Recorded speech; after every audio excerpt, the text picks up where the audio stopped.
Hi friends, life of village girl channel को आपण मानक स्वागत। पूर्व वीडियो रे आपण मानक सहित शेयर करी जे आमे दुई भौणी आंध्र आसीचु एग्जाम दबा पई। आंध्र रे आज हमर थिला सेकंड दिन। एते बाट लॉन्ग जर्नी करी आमे माने बहुत थकी जाइथिलु। हेले कोन हबो, घरे थिला बेले माँ सब बेले राति 4टा बेले डाकी आमर उठेबार अभ्यास कर देछि जे एठी भी पहुँची ठीक राति 4टा बेले आमर निद भांगी गला। आमे माने केते टायर्ड हो जाइछु। आपण वीडियो रे आमर मुह को देखि जानि पारुथिबे। सेथि पई फ्रेश हेई तळु को जाउछु चाहा पीबा को। मु देखिली आख पाख रूम रे मो सांग माने केही भी एजाय उठी नाहंती, तो सेथि पई केवल आमे दुई भौणी बाहरी पडुछु जीवा पई। आपण माने वीडियो रे देखि पारुथिबे केते अंधारिया देखा जाउची। समय बोधे 5 रु 5:30 भितर हेछि। पूरा दिन भी एजाय हेई नाही। चाहा दुकान को आसी तो गलु, हेले आमे एठी कहिबु कोन ना हमको तेलुगु कहबा आसे आ ना ही समान को आम भाषा उड़िया बुझी आसे। आ सेमिति रे भी दुकान रे बेसी केही लोक नथिले, तो सेठी आ छिड़ा हे चाहा कोन पीबु। भाबिलु चलो 2-3 कप चाहा पार्सल नै जिबा आ रूम रे बसी एन्जॉय करिबा।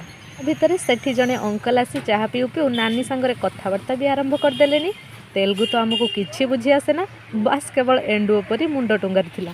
सेठिका लोक माननकु हिंदी भी किछि बुझी आसु नथिला, तो केवल भैया 2 कप चाय पार्सल एतिकी कहिला परे से टिके बुझिले आ आमको चाहा पार्सल देले। आहा आ कप आनिलु आ नानी भी फोन पे करि सारला परे आमे दु जण पुणी लॉज को फेरी आसिलु। या होची हमर लॉज होटल हासमी। आमे एठी ही रहूचु। अच्छा, आपण माने मते कमेंट करि जणांतु आपण को चाहा पीबा को भल लागे कि कॉफी।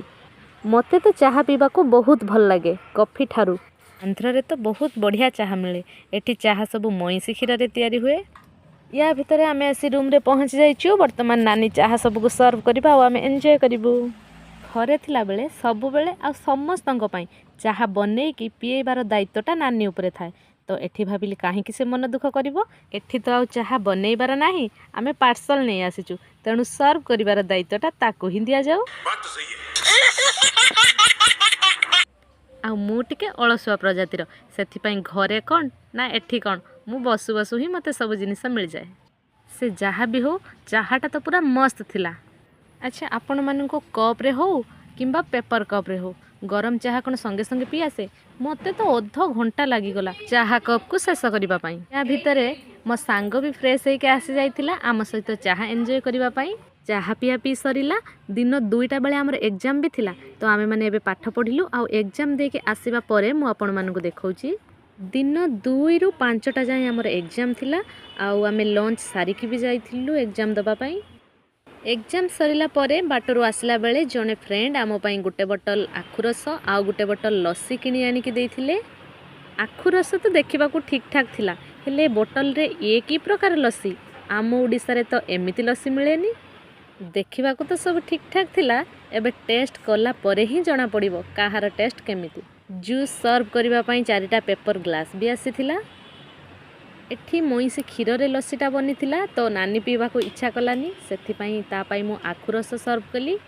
आमे माने जेहेतु पूरा मार्केट ऊपर ही रहूथिलु, तो 24 घंटा गाड़ी जिबा आसीबार साउंड आ हॉर्न रो साउंड आसुथिला। बैकग्राउंड साउंड को आपण माने इग्नोर करंतु। हाँ, एटा होजी से लस्सी बोतल आ लस्सीटा मु मो पई सर्व करूची आ टेस्ट करिके केमिति लागिला मु आपन को जणाइबी। ओडिसा रे तो लस्सी को फर्स्ट दही रे आइस पकेकी आ चीनी पकेकी ग्राइंडिंग करा जाए। तापरे नडिया कोरा, बर्नविटा, चेरी, किसमिस, खजूरी देकी गार्निश करा जाए। एठी भी सेम जिनस यूज हेची, किंतु एठी किछि गार्निश करा हेनी। दही रे से सब इंग्रेडिएंट को पकेकी एकाथरे ग्राइंडिंग करा जाइची आ तापरे बोतल रे पैक हेची। टेस्ट बहुत भल थिला, मते तो बहुत पसंद आसिला।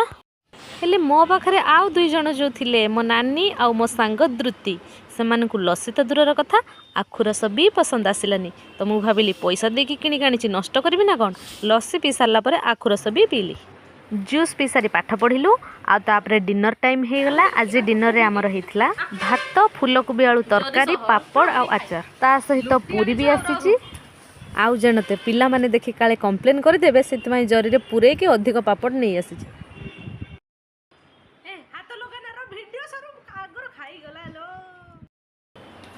एबे आमे माने डिनर करिबु आ कालीरो एग्जाम पई प्रिपेयर हेबु।